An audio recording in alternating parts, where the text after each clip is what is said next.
Olá, pessoal, sejam todos muito bem-vindos aqui ao CFA Play, em mais uma quinta da ADM, iniciando esse mês de março aqui, né, com essa temática.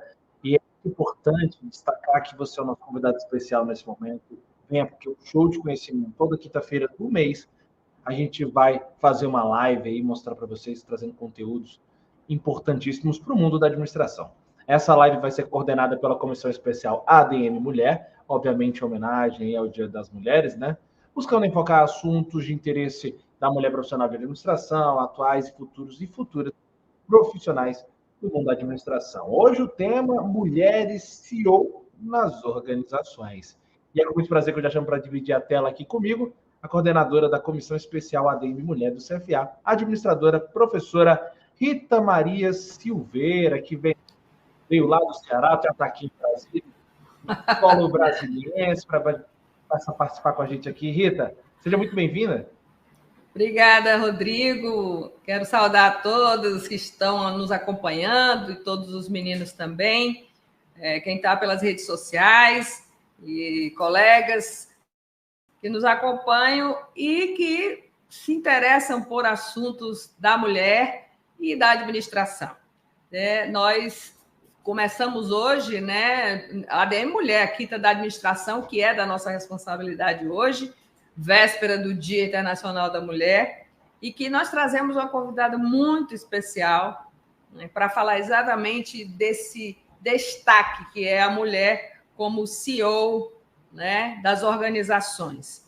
Então, trouxemos da Bahia não só a palestrante, a nossa entrevistada, na verdade, assim como a nossa coordenadora ADM Mulher da Bahia, Tânia Dias. Ela aí lá de Salvador, está aqui em Brasília já também? Pois é. Então, as boas-vindas a todos, e o evento vai ser uma entrevista, né, em que nós vamos, a professora Tânia e eu vamos nos revezar, entrevistando a nossa querida convidada Rosema Maluf.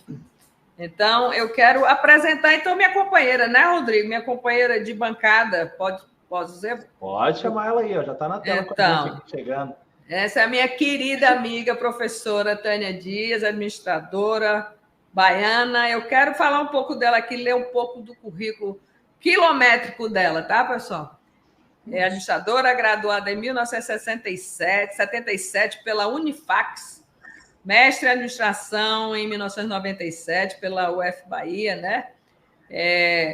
Tânia Dias é hoje a nossa coordenadora ADM Mulher na Bahia, né? Então, assim, ela tem especialidade em nível lato sensu em relações públicas, marketing, análise e controle de projetos e em recursos humanos. Atualmente é membro da Comissão Especial ADM Mulher, como já falei, nossa, né, da Nacional, e é conselheira regional do CRA Bahia, diretora de articulação institucional, coordenadora da Comissão Permanente do ADM Mulher da Bahia, já falei, membro fundadora da Academia Baiana de Ciências da Administração, ACADM, também na área de pesquisa, na área de gestão, tem experiência em gestão pública e gestão de fundação do Centro de Pesquisa, gestão empresarial, acadêmica de universidade, centro universitário, faculdade, departamento e curso de pós-graduação de administração.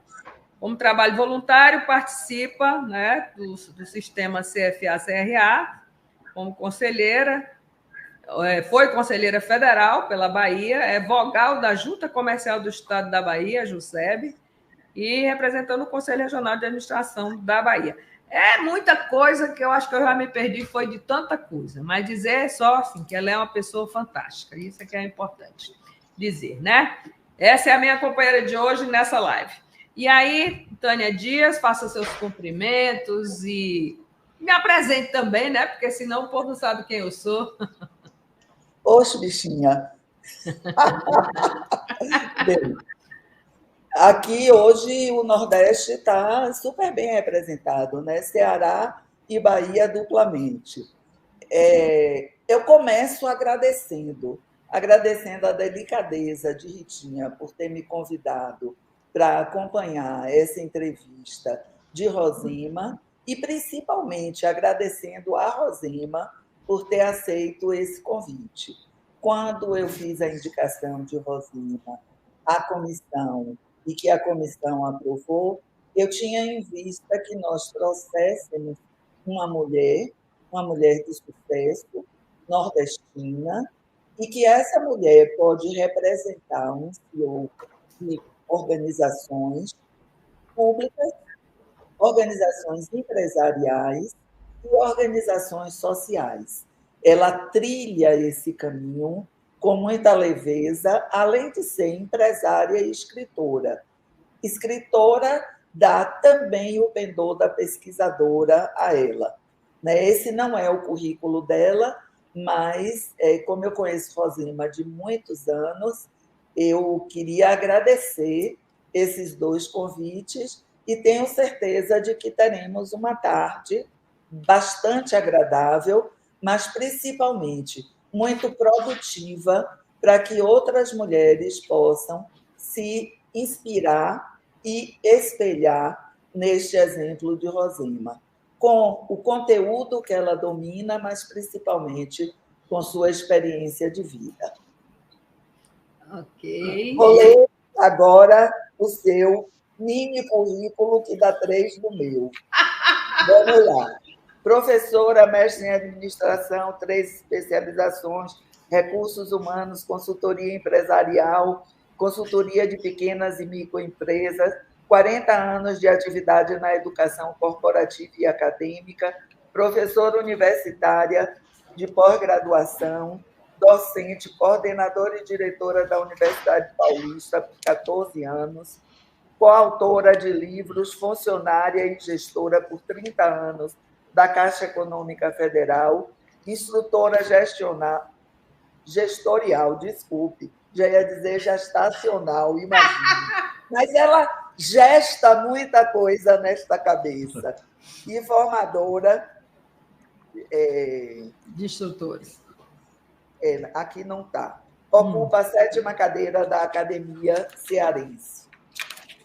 Foi vice-presidente do CRA Ceará por 8 anos, fundadora do CRA Mulher Ceará, participante da comissão ADM Mulher do Ceará, conselheira federal suplente, atual coordenadora da nossa comissão nacional, que é composta no Brasil. Puxa muito as orelhas da gente. Vocês estão aqui hoje. Obrigada, Tânia. Só antes de vocês chamarem já a nossa palestrante, destacar também que o Brasil inteiro está acompanhando vocês aí já aqui no início da nossa transmissão. Temos representantes, pessoas acompanhando do Rio Grande do Sul, a Tatiana Madela. Temos também Tocantins, a Leise. Temos aqui do Mato Grosso do Sul, a Dalila. Muita gente desejando boa tarde. A Noemi de São Paulo. Tiago lá da Paraíba. O Jorge do Maranhão. Silvia lá de Minas Gerais. A Ana do Rio de Janeiro. A Jéssica do Pará. Temos também a Marcela lá do CRA do Espírito Santo. A Delma do Pará. A Rosilene da Bahia. E isso aí, a Jéssica também lá do Rio de Janeiro, a Lurdinha lá do Rio Grande do Sul. Então, vocês já sabem, né? Vocês estão com o Brasil inteiro acompanhando vocês aí neste momento. Boa palestra. Que bom! Boas-vindas a todas e todos que quiserem nos acompanhar. Os homens também são bem-vindos, tá? E para otimizar nosso tempo, deixa eu apresentar, então, a nossa grande e brilhante convidada de hoje, que é a nossa Rosema Burlakini Maluf. Tá certo, Rosema? Tá perfeito, tá certinho. Graduada em Administração de Empresas desde 94, pós-graduada em Marketing em 2000 pela Universidade de Salvador, Unifax. Tem atividades empresariais, é empresária e sócia diretora do Shopping Bahia Outlet Center desde 1997. Podemos pedir desconto já. Desde 2003, atua no fortalecimento da cultura associativista e empresarial, com foco nas MPS e no empreendedorismo feminino. Atualmente é vice-presidente da Associação Comercial da Bahia, diretora da FEComércio Bahia, membro do Conselho Deliberativo do CDL Salvador e do Conselho Administrativo Fundação Irmã Dulce. Secretária de Turismo, Cultural e Desenvolvimento do município de Boa Vista do Tupim, é isso mesmo, né? Chapada Diamantina, desde dezembro de 23. ocupou o cargo de secretária de Ordem Pública do Ministério de Salvador, do município de Salvador, no período de 2013 a 2017, ou 16. Foi fundadora e primeira coordenadora da Câmara Brasileira da Mulher Empreendedora do Comércio do Sistema CNC em 2022. Especialista em projetos de arranjos produtivos locais, os APLs, coautora do livro Península de Itapajipe, Patrimônio Industrial e Natural, Maria Helena Flexo e Peter Schweizer. É isso mesmo, são organizações. Então, já é quilométrico isso aí, e é um grande prazer, honra e agradecimento logo de cara de você ter vindo expor para nós assim toda essa vivência, esse conhecimento, né? E principalmente por ser uma mulher CEO, que é o que nos representa muito. Boas-vindas, Alema. O que é que você diz, Rosema? Boa tarde, e começar agradecendo o convite de estar aqui em Rede Nacional. É um espaço muito importante de compartilhamento, né, de vida, de experiência. Agradecer ao Conselho Federal, em nome de professora Rita, e a minha professora Tânia. Parte do que eu sei, eu devo a ela, né? Essa missão que vocês, professores, têm de transmitir conhecimento e abrir a mente, abrir o espaço para que a gente possa atuar no mundo prático, na vida real, como eu digo, na vida como ela é. Obrigada, professora Tânia. Perfeito. Nós é que agradecemos, né, Taninha? Agora, assim, o nosso bate-papo vai ser uma entrevista, né? Nós vamos direcionar as perguntas, eu e a professora Tânia vamos nos revezar. E, assim, são 3 minutos mais ou menos por cada resposta. E dizer que o tema mulheres CEO, né, nas organizações, que é o CEO, é aquela sigla Chief Executive Officer, que é a mulher que manda, né, a mulher número 1 da organização, que é o nosso foco de saber como andam as mulheres, né, nesse nível, até que ponto as organizações estão realmente valorizando a mulher, trazendo-as para ocupar os cargos de liderança maiores, e o que acontece quando a mulher assume esses cargos. Como estão essas estatísticas? Isso é muito importante para que a gente acompanhe o desenvolvimento feminino dentro das organizações. Foi essa a escolha do tema nessa quinta da administração, para que a gente veja quantas anda nosso desenvolvimento nessa área. Então, começando nossa conversinha, nossa entrevista, eu pergunto já para a Rosema. Como é que foi sua trajetória para chegar ao cargo de liderança que você ocupa hoje?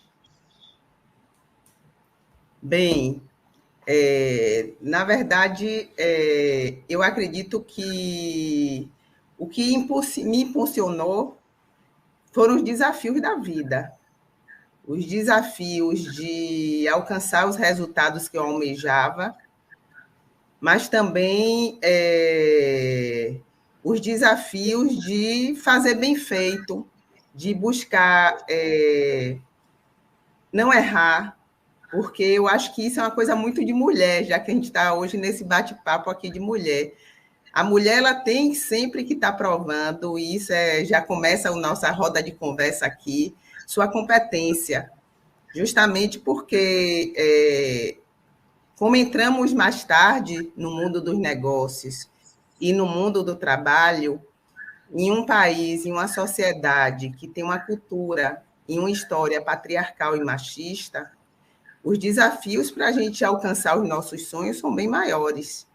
E as pessoas, eu acredito que a maioria das pessoas, elas são impulsionadas por seus sonhos. Como é que você chegou aí? Como é que foi esse passo a passo? Todo mundo quer saber como é que a gente chega lá. Como é que eu me torno a Rosema? Na verdade, eu acho que eu sempre busquei muito conhecimento.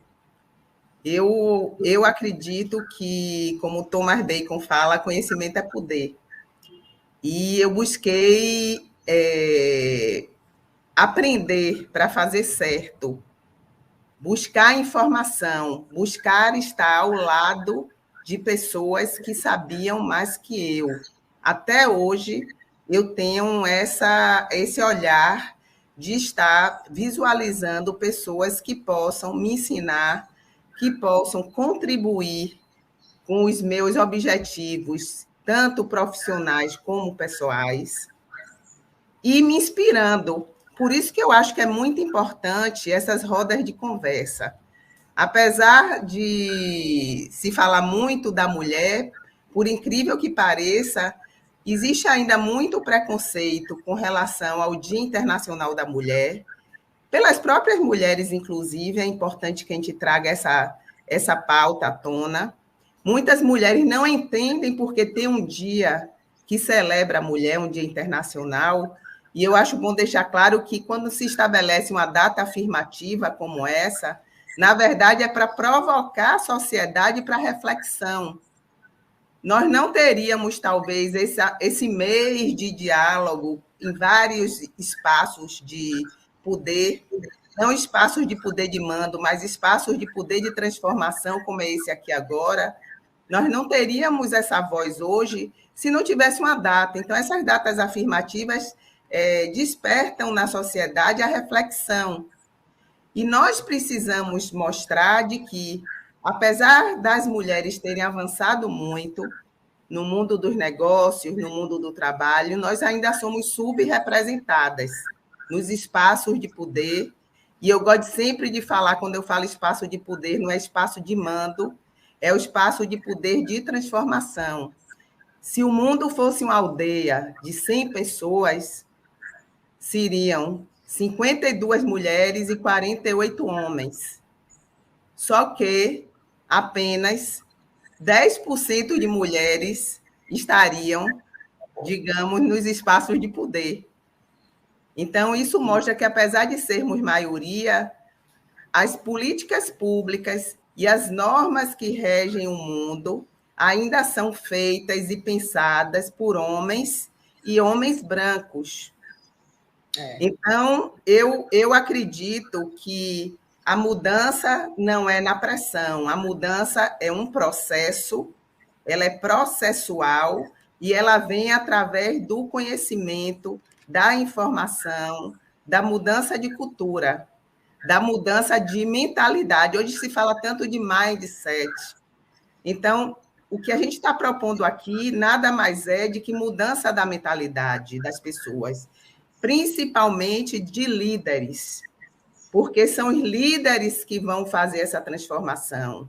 São as pessoas que estão lá no ponto número 1, que vão construir a sociedade que nós queremos para o presente e para o futuro, porque o futuro, ninguém sabe, o futuro é hoje, é daqui a 1 minuto, daqui a 20 minutos.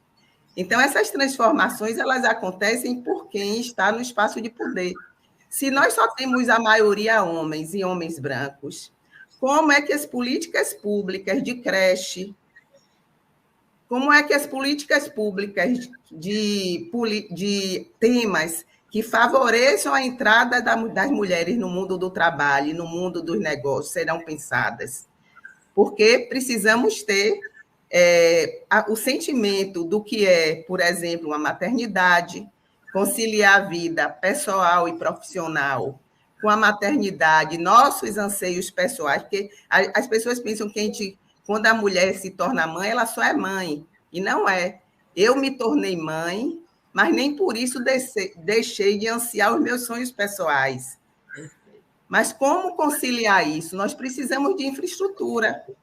Eu falo de um espaço de conforto, de um espaço que eu chamo de minoria, porque eu tive condições de remunerar outra mulher, e aí é a rede de mulheres, para que eu pudesse ir para o mundo do trabalho e para o mundo do negócio, mas não é a maioria. O DIEESE fez uma pesquisa agora, que saiu esses dias, eu ainda não tive tempo de me debruçar, mas eu peguei um dado importante de mulheres que estão no mundo do trabalho, com filhos até 3 anos. 40% ainda não tem creche para seus filhos. Mas eu tenho certeza que a maioria dessas mulheres precisam trabalhar, porque a maioria é mãe solo. 45% dos lares brasileiros têm como chefes de família as mulheres. Mas essas mulheres, ao mesmo tempo, não têm creche. Então, o que é que a gente chega a uma conclusão? Subemprego e exploração. E aí eu poderia aqui trazer vários números, eu não vou me estender, para que a gente enriqueça essa roda de conversa. Tá, joia. Então, Tânia Dias, sua vez. Sua fala, Rosema, de que você é uma pessoa ávida de conhecimento. Né? Você continua procurando conhecer cada vez mais. E eu acredito muito que a cada vez que a gente conhece, a gente também ensina. O ensinar é aprender, o aprender é ensinar. Então, eu perguntaria a você o seguinte: como é que você vê, qual é a sua percepção da ciência da administração contribuindo nessa sua formação de cidadã, que você apresentou aí agora muito fortemente, e de profissional da administração? Existe alguma faceta que você acha que foi mais importante do que outra? Como você percebe isso? Não, eu tive a sorte de escolher a profissão que eu me identifico. Eu sou administradora por vocação. Eu gosto da ciência da administração. Eu me lembro até hoje de ensinamentos da faculdade. E alguns, de certa forma, até irreverentes, que me ajudaram muito. Eu me lembro que uma vez um professor me disse: regras foram feitas para serem quebradas. Se eu não tivesse ouvido isso na faculdade, talvez não chegasse aqui.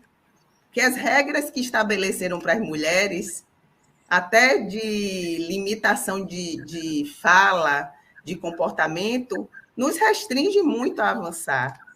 Nós temos os preconceitos. Claro que quando se falou em quebrar regras, é utilizando o bom senso, o equilíbrio, saber quais regras você quebra para fazer a transformação. Não é saindo descumprindo as leis. Isso aí requer sensibilidade. E as áreas da administração, sem dúvida, eu poderia ter escolhido produção, marketing, gestão financeira, enfim, mas eu gosto realmente do processo de gestão, seja na iniciativa privada ou seja na iniciativa pública. Eu acho que liderar pessoas hoje é um trunfo, é uma habilidade muito importante que as empresas estão precisando, considerando que a gente cada vez mais, a inteligência artificial, é o mundo digital, é o celular, é uma habilidade que está sendo exigida ainda mais do que quando eu me formei. Eu acho que o que as organizações hoje procuram são pessoas que sabem se relacionar com pessoas, porque o jovem hoje está olhando para onde? Para uma tela de celular. Ele, em vez de estar olhando no olho do colega, ele está olhando para baixo. Então, eu acho que esse desafio de encontrar pessoas preparadas para liderar pessoas é dos grandes desafios dessa nova era. Perfeito. Porque nós temos expert em tecnologia, nós temos expert em redes sociais, nós temos expert em várias áreas, está faltando o líder.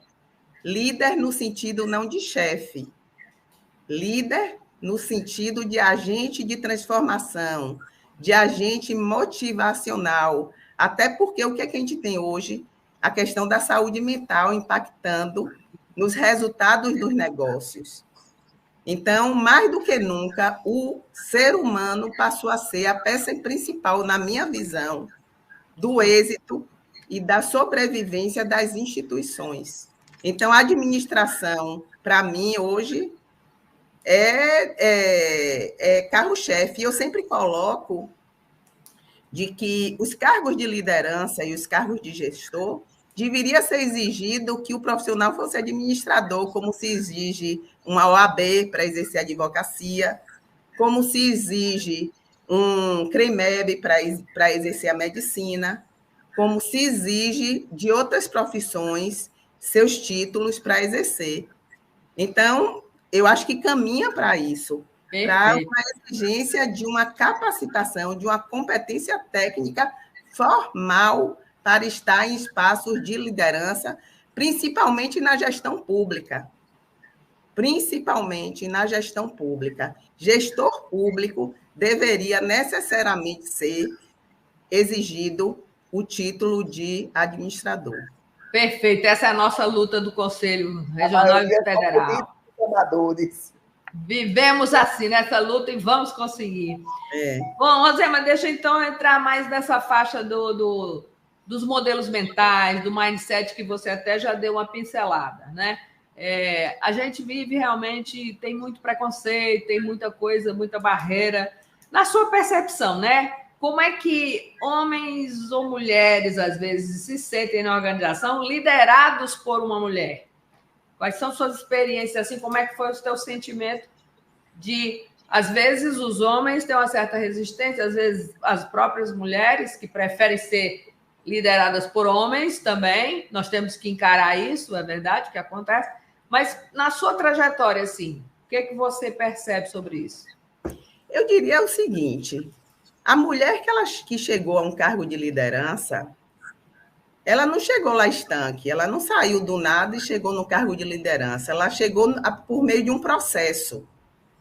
E se ela chegou lá é porque ela desenvolveu soft skills suficientes para ocupar um cargo de liderança.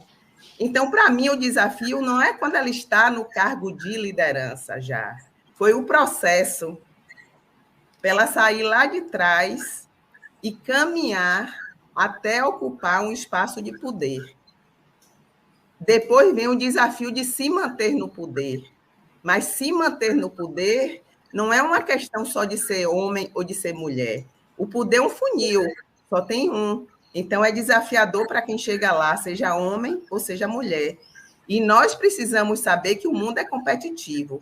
O que às vezes falta no olhar feminino é essa questão de se colocar no ambiente competitivo. O mundo dos negócios, o mundo do trabalho, o mundo que exige hierarquia e poder, ele é competitivo para homens e mulheres. Quem quer estar lá tem que pagar o preço do jogo. Não pode querer regras diferentes por ser mulher. Eu acredito que o mérito ele tem que ser a pedra fundamental de quem chegou lá. A questão nossa da mulher é o processo, porque o ponto de partida das mulheres não é o mesmo ponto de partida dos homens.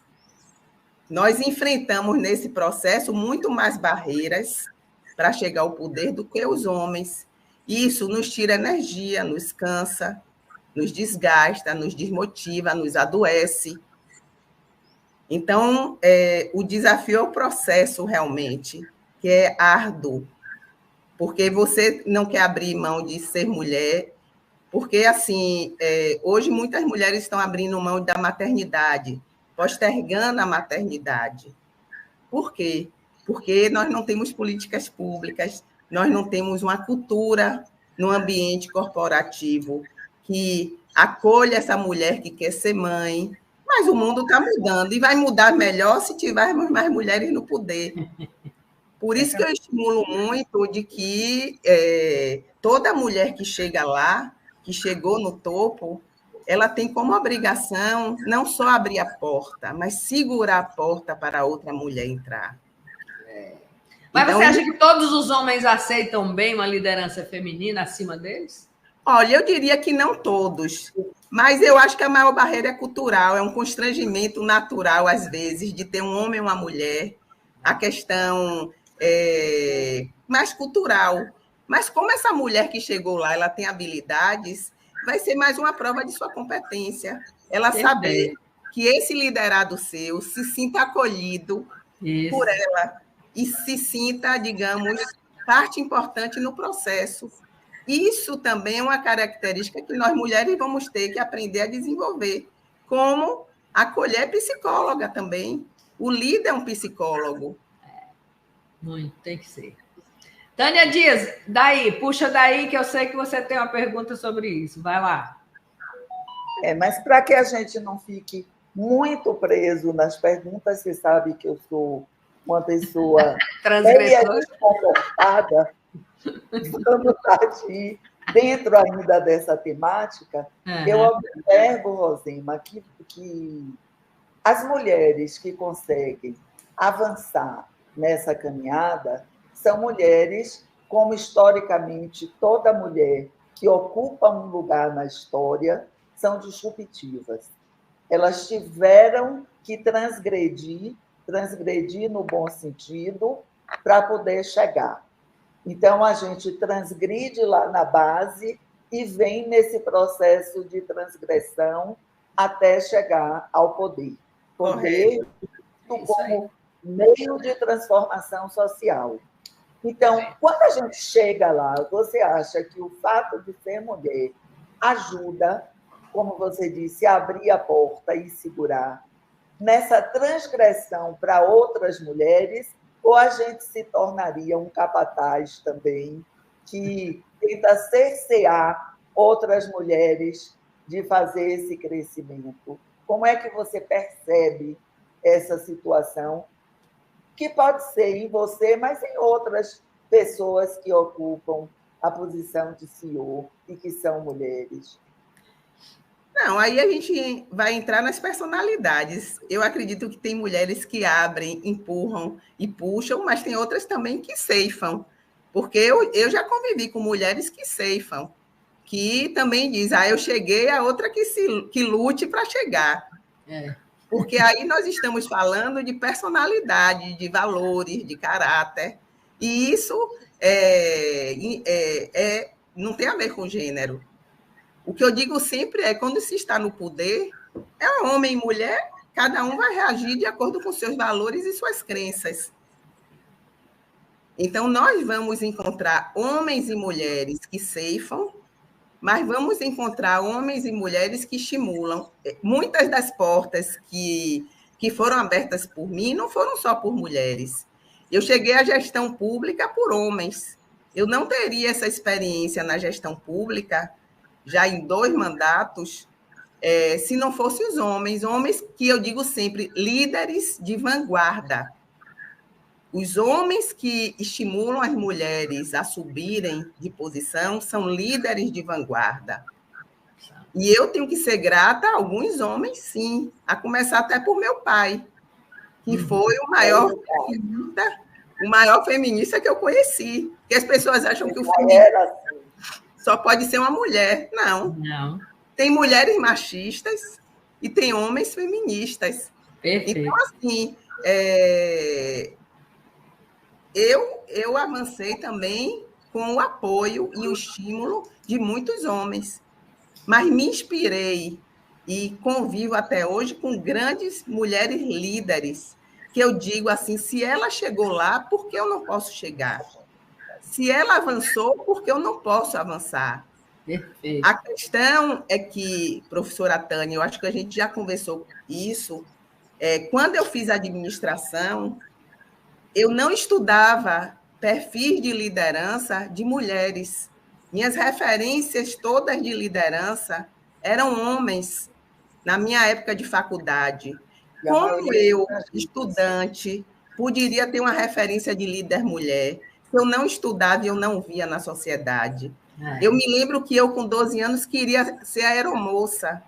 Por que eu não quis ser piloto do avião? Porque eu não via mulheres pilotando. Então, hoje, minha filha, na mesma época que já está uma moça, mas na época que tinha 12, 13 anos, já queria ir para a Lua pilotando foguete, porque ela já tinha visto mulheres indo para a Lua. Então, nós precisamos ter exemplos, nós precisamos ter literatura de mulheres líderes, e aí fica o desafio para o Conselho de lançar um e-book, lançar um material digital técnico, com as soft skills, com as hard skills, dessas mulheres que alcançaram o topo, seja na esfera cultural, social, político-econômica, porque eu conheço várias mulheres líderes na periferia de Salvador, mulheres que transformam sua comunidade, porque a liderança não é só aquela que está com Ibope, saindo na mídia ou que ganhou dinheiro. A liderança é a liderança que transforma a sua comunidade, a sua igreja, o seu condomínio, a sua família, a sua empresa, o seu país. Então, nós temos várias instâncias de liderança. Aqui nós estamos falando muito no mundo dos negócios, mas eu ampliei o meu olhar para o social também. Eu não posso ficar fechada numa bolha. Então, precisamos estudar mulheres líderes. Mas eu quero interferir aí, Dani, eu queria interferir aí só para perguntar quais são essas características femininas, extremamente femininas, que podem facilitar no trabalho da Gestalt. O que é que você diria? A gente viu isso muito na época da pandemia. As principais líderes mundiais os principais líderes mundiais os que se saíram melhores na gestão da pandemia foram as mulheres. Isso não sou eu que estou falando. Foram as pesquisas, saiu em várias reportagens. Foram as primeiras ministras, presidentes mulheres. Porque empatia, olhar o ser humano antes de olhar os números. Naquele momento, a gente não precisava ter um olhar sobre os números econômicos. A gente precisava solucionar a questão do acolhimento, do ouvir, da sobrevivência, do isolamento. Então, a empatia, saber ouvir é coisa muito de mulher. Eu digo sempre, só para concluir, que a mulher já nasceu com o dom de ser líder. Tem desafio maior que liderar uma família? Não tem. Sânia, desculpa, eu te atrapalhei. Eu vou retornar um pouquinho e lhe fazer uma pergunta. Nós, na Bahia, tivemos... Eu sei que você trabalha com empreendedorismo e muito, né? E na Bahia nós tivemos um exemplo que eu acho que é marcante e que você, até hoje, lida com isso muito de perto, que foi uma empreendedora social que viveu no século passado e que é um exemplo de CEO social. O que é que você poderia dizer sobre esta mulher? Eu começaria dizendo que Santa Dulce dos Pobres, para mim, é minha inspiração. Quando perguntam assim, Rosema, em quem você se inspira? Eu me inspiro em Santa Dulce dos Pobres. A primeira santa brasileira, baiana, né? E empreendedora social, porque quem conhece de perto, como eu conheço, as obras sociais de Santa Dulce, sabe que ali é o seu primeiro milagre, é o seu grande milagre. São mais de 3 milhões de pessoas atendidas gratuitamente todos os anos. Ela dizia, quando nenhum hospital receber um paciente, aqui é a porta que nunca se fecha. Hoje, eu tenho o privilégio, a bênção, de ser membro do Conselho de Administração das Obras, mas há mais de 20 anos eu sou voluntária. Continuo como voluntária. Eu acho que esse é um dos meus maiores, das minhas maiores motivos de alegria, digamos assim, poder contribuir para a perpetuação do legado de amar e servir de Santa Dulce. Eu digo sempre que eu sou secretária de Santa Dulce, aqui hoje na Terra, porque ela está lá no céu, nos abençoando, e eu estou aqui trabalhando junto com milhares de pessoas que ajudam as obras sociais. Então, as obras sociais, na verdade, a visão de Santa Dulce, o lucro dela não era o financeiro era para a sustentabilidade da obra. O resultado dela é o social, que é até hoje. Além do hospital, com atendimento de 3 milhões de pessoas por ano, ela tem o Centro Educacional Santo Antônio, que já foi orfanato, mas hoje atende 800 crianças em Simões Filho, em situação de vulnerabilidade social. Tem um trabalho com dependentes químicos, crianças abandonadas, idosos. Então, assim, eu acho que a melhor forma de falar de Santa Dulce é convidando todos que estão nos assistindo para entrar no site, se tornar um sócio protetor a partir de R$10, que pode ser doado em qualquer época, quando e como puder. porque realmente é um exemplo de solidariedade, de disrupção, inclusive. Maravilhosa. Disrupção, inclusive, porque ela se coloca, em certo momento da vida, inclusive, desfavorecida por sua própria igreja, dadas as atitudes de amor ao próximo. Que ela e aí eu coloco, ela quebrou regras, mas com bom senso. Ela não cometeu, as regras que ela quebrou não trouxe nenhum dano à ética, à moral, aos bons costumes, não. Ela quebrou éticas para fazer o bem ao próximo. Então, coincide com o que eu falei no início. Se ela não tivesse quebrado as regras naquela época, ela hoje não teria deixado o legado que aí está sendo perpetuado. Eu assisti o filme, Rosema é maravilhoso, né? Eu assisti o filme e quero que... Aliás, sugiro que todo mundo assista, porque é uma aula de liderança, né? de CEO na área do social, mas que mulher brilhante! E é nessas mulheres que a gente tem que se espelhar realmente. E mostrar que ali tem ciência, é muita ciência, né, Tânia? É ciência. Com certeza. A liderança, gente, é um dos itens da administração. Então, apesar de que é fundamental, né? E as habilidades emocionais. Perfeito. Vale colocar que Santa Dulce, ela não tinha uma formação de administradora acadêmica. Ali foi feeling. Vale observar que Santa Dulce vem de uma família classe média alta. Ela poderia não ter feito essa opção de ir para o meio dos pobres, de ir para a favela, de ir para os alagados. Então, é vocação, a vocação religiosa. Não por acaso ela é uma santa, ela é um modelo de santidade, de que nós podemos ser santos em vida. Então, assim, eu acho que uma coisa que é importante falar é que Santa Dulce transcende religião, porque é a porta que nunca se fecha. Todas as religiões são acolhidas, qualquer paciente, independente de religião, é acolhido nas obras. É uma característica muito feminina também. Desculpa, e as obras tem muito homem também, mas não é? E as obras têm uma política de diversidade. Então, a gestão das obras hoje, conduzida pela sobrinha de Santa Dulce, Maria Rita, é fantástica. Inclusive, eu sugiro que vocês convidem oportunamente para uma live para falar dos 13 valores de Santa Dulce que regem a gestão das obras sociais. Fantástico. Que é uma pauta muito importante, porque é essa questão do valor e da cultura que faz com que as obras sociais de Santa Dulce sigam preservando o seu legado de amar e servir o mais necessitado, junto, claro, com as bênçãos de Deus, como ela dizia, essa obra não é minha, essa obra é de Deus, e o milagre acontecendo a cada minuto. E veja o resultado de uma gestão, porque o resultado está aí. Ela construiu coisas maravilhosas. É uma obra. Uma obra significa a mesma coisa que uma empresa que trabalha para ter resultados para a sociedade. Foi isso que aconteceu. Então, pelo resultado, se tira o processo da gestora. Correto. E é isso que a gente pode realmente...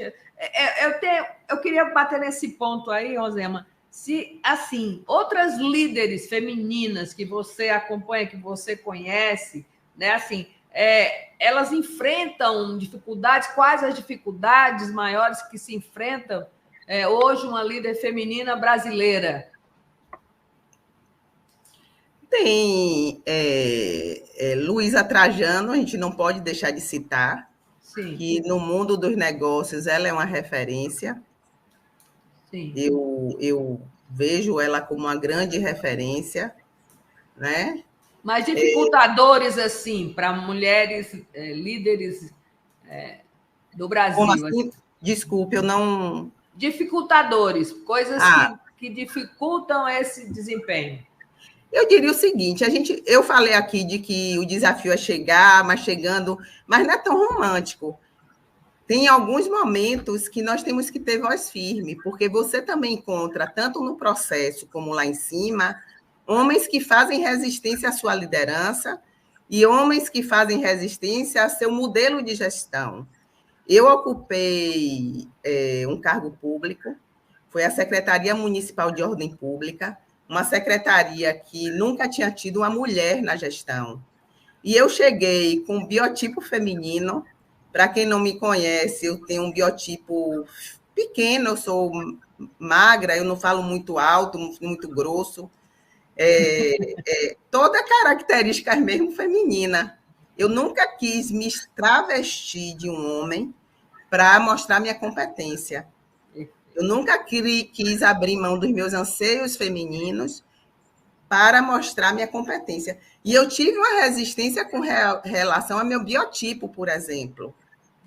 Porque logo que eu cheguei, falaram, como é que essa mulher magrinha vai ser secretária da Ordem Pública? Quer dizer, ligar o meu biotipo à minha competência. Então, às vezes, em alguns momentos, as mulheres tiveram que se travestir de características masculinas, gritar, xingar, tratar mal, falar grosso. Isso não é de mim, meu. Eu não vou dar um nome feio numa mesa, como a gente vê alguns líderes às vezes dando. Eu não vou bater numa mesa para dizer me respeitem. Não é o meu perfil, não é o meu modelo de gestão.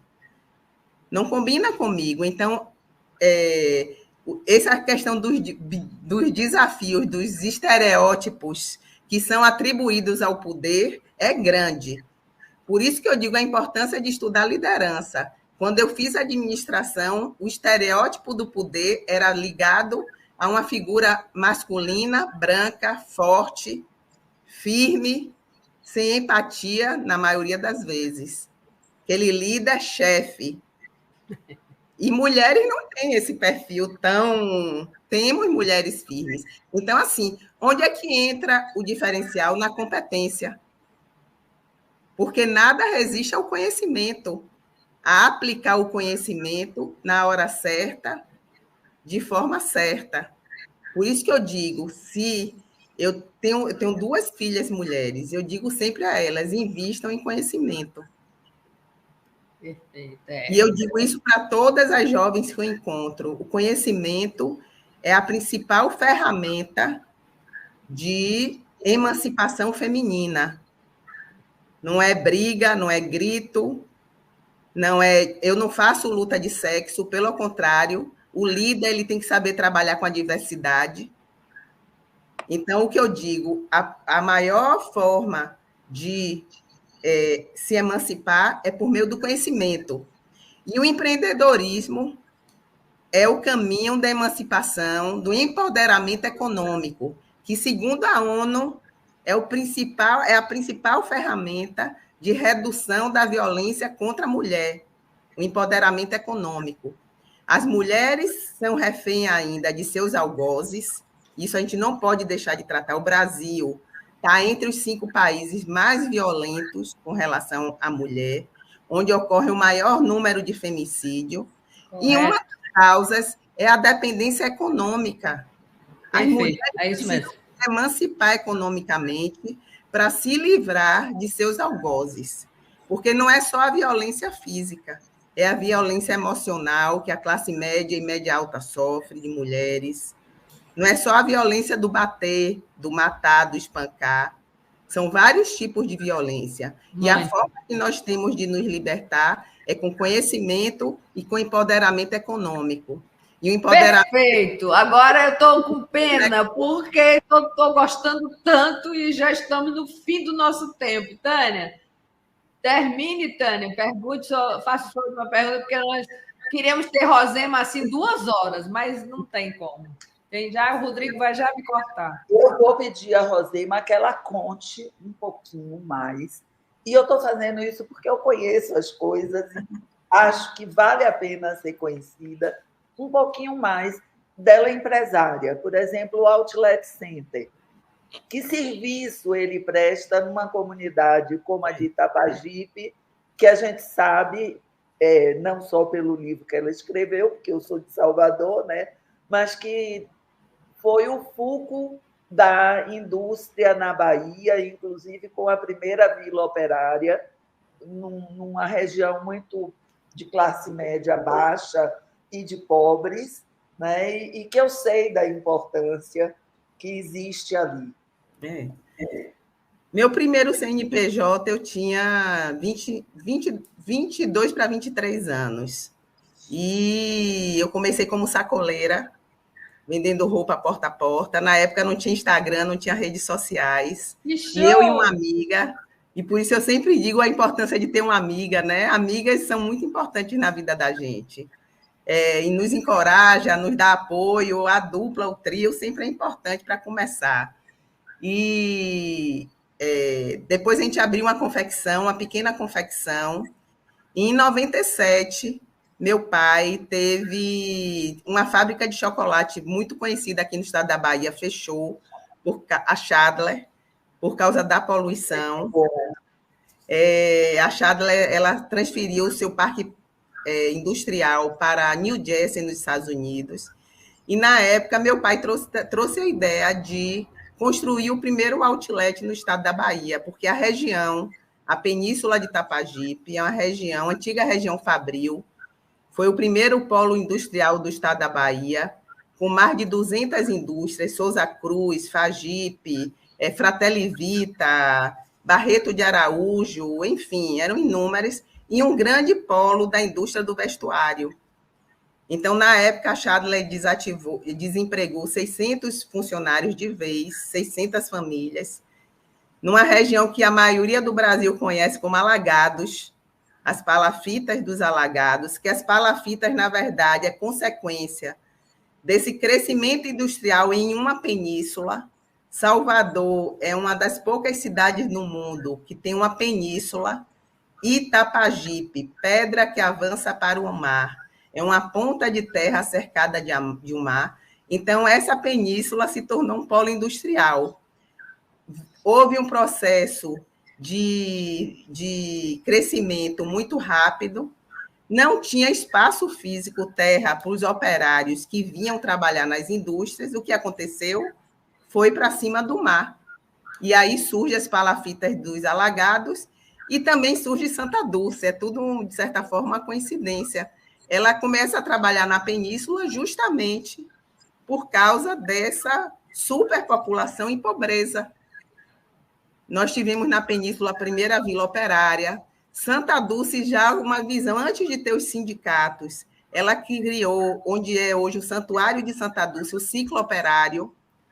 O primeiro cinema, que o cinema era para arrecadar recursos, para reverter esses recursos. Olha que visão empreendedora para as famílias dos operários. Ela já capacitava naquela época, no ciclo operário, que hoje é o santuário, repetindo, mulheres na área de costura e em outras profissões. Olha que visão de uma jovem. Então, assim, e aí meu pai comprou esses galpões desativados, fez um retrofit e transformou no primeiro outlet do estado da Bahia, um centro comercial, vamos dizer assim, no antigo galpão das indústrias Chadler, que com 240 lojas. Na época, todas estas lojas eram voltadas para a indústria. Todas eram lojas de fábrica. Que coisa Mas maravilhosa. aí veio o processo do Brasil, rapidamente, com a abertura da China. Quem acompanha as políticas industriais no Brasil sabe que a indústria brasileira sofreu uma concorrência e o setor do vestuário e o setor têxtil foi um dos mais impactados. Em São Paulo, Americana, em Santa Catarina também, muitas indústrias fecharam. Então, de lá para cá, de 97 para cá, nós fomos sofrendo ciclos de mudança. O primeiro ciclo foi esse, na abertura dos mercados, onde nós tivemos que nos transformar num centro comercial de vizinhança. E a terceira revolução foi após o Covid, com o mundo digital que veio com toda a força. Muitos pequenos empresários realmente quebraram, fecharam, e hoje nós também passamos por um processo de reformulação. Estamos trazendo mais serviço, mais lojas de serviço e reforçando esse mix de loja, se tornando uma referência num bairro que continua ainda com todas as mazelas de um bairro de periferia. Coisa maravilhosa. Olha, eu não tenho mais como ficar com vocês, mas olha, eu fiquei morta de feliz de ter escutado. Rosema, você é show demais. Tânia Dias, nós temos que encerrar, mas assim, antes de encerrar, eu queria muito que Rosema deixasse uma última mensagem para as mulheres que se inspiram em mulheres como você, que fazer, como se comportar, como construir uma carreira assim. 1 minuto só, tá? Para as mulheres, eu vou dizer, invistam em conhecimento, fortaleçam a rede de mulheres, porque mulheres juntas nós nos encorajamos, e coragem é muito importante. Mas eu vou deixar o meu recado para os homens, porque eu acho que nós mulheres, as mulheres já sabem. Nós precisamos falar para os homens que estão em espaços de poder qual é o mundo que eles querem para as filhas dele. Perfeito. Porque meu pai deixou um mundo bom para as filhas. Meu pai já faleceu e ele deixou um mundo de esperança para as filhas. Mas os homens que estão sentados nos espaços de poder, qual o mundo que eles querem deixar para suas filhas? Então, nós precisamos estar falando com esses homens líderes. Perfeito. Como ele está fazendo sua política de equidade de gênero nas suas empresas, como ele está dando chance para mulheres que estão em idade reprodutiva, que estão tendo filho, prosperar e crescer nas suas empresas, como ele está tendo esse olhar de líder para as mulheres competentes que não querem abrir mão do seu feminino, não querem abrir mão da sua família, mas que têm competência, têm sonhos. Então, nós precisamos falar com esses líderes em todas as esferas, na política, na econômica, na social e na cultural. Qual o legado dele para as mulheres da sua família, que são a sua tribo? Eu não Excelente! Vou olhar para a sociedade. Ele maravilhosa! Maravilha, maravilha. Obrigada. Tânia Dias, faça seus agradecimentos finais. Não tenho o que fazer, só agradecer, agradecer e agradecer. Porque foi maravilhoso. Obrigada, professora Tânia. Saiba que você deixou um legado aí também para muitas alunas. Com certeza, ela é super ovacionada quando a gente chega nos locais. Professora Tânia, professora Tânia. Bem, gente, nós temos só que agradecer a Rosema por esse tempo que ela, né, uma mulher tão ocupada, tão importante e que nos deleitou aqui com esses momentos nossos maravilhosos que com certeza vão estar divulgados no Brasil inteiro, Rosema, para pessoas, para meninas que estão estudando administração, meninas que estão começando sua vida até profissional. E é importante... Eu não sou blogueira, mas me sigam nas redes sociais, eu sempre deixo alguma informação. Qual é? Arroba Rosema, com 2 M's, Maluf. Beleza, ótimo. Obrigada, muito obrigada em nome de tudo. Nós queremos fechar o trabalho hoje aqui, dizendo o seguinte, que nós temos avançado nas mulheres CEOs do Brasil, segundo as pesquisas, hoje passou de 13% a 17% mulheres CEOs nas grandes empresas. Hoje, já outra pesquisa da Forbes já diz que nós estamos em 34%. Olhem as pesquisas, acompanhem isso aí, porque tanto a FIA-USP, que faz pesquisas constantes da vida da mulher, elas mostram para a gente esse movimento. E a ONU Mulheres trabalha com o movimento Elas Lideram 2030. Dentro dos nossos queridos... Tem um microfone entrando aí. Elas lideram 2030 dentro dos objetivos sustentáveis e nós vamos trabalhar muito para que as empresas acordem para isso e saibam que as mulheres, quando elas estão nas lideranças, elas aumentam as produtividades pelas características que têm, porque hoje o cliente já olha se tem sustentabilidade ali. E nós somos a maioria da população no mundo. No Brasil, nós somos um pouquinho mais também. Então, estamos quase para o passo. Cadê a paridade na liderança? Então, ainda estamos trabalhando e vamos trabalhar mais, mas em harmonia. em harmonia. Foi muito colocado. Harmonia, competição é uma coisa de competência, e nós trabalhamos muito isso aqui na linha da administração para as mulheres profissionais de administração, no aumento dessa competência. Obrigada, Rosema, pelas palavras maravilhosas e que a gente avance nessa estatística para que a gente tenha paridade, para que a gente possa ajudar mais os homens. Eu sempre trabalho muito com essa coisa de nós precisamos nos complementar, estarmos juntos. Nada de polarização, mas de união, né? Esse é o ponto. Né? Obrigada por tudo. Quero agradecer ao apoio todo da comunicação do CFA, Rodrigo, maravilhoso. E te passo a palavra agradecendo e lembrando, amanhã, dia 8, Dia Internacional da Mulher, teremos o evento do online também no CFA e presencial, a partir das 10 horas da manhã, com 2 convidadas também e com a presença do presidente do CFA fazendo a abertura, o vice-presidente, toda a comissão ADM Mulher CFA presente, para que a gente faça a nossa grande comemoração do Dia Internacional. Comemoração de homenagem, porque luta, estamos comemorando luta, a luta continua, né? No sentido de estarmos presentes, sermos reconhecidas, consideradas. O tema amanhã é violência contra a mulher. Estamos preocupados, sim, nos importamos com isso, todos juntos, homens e mulheres da administração, contra a violência. Né? Boa tarde para todos, boa noite já. Rodrigo, palavra sua. Obrigada.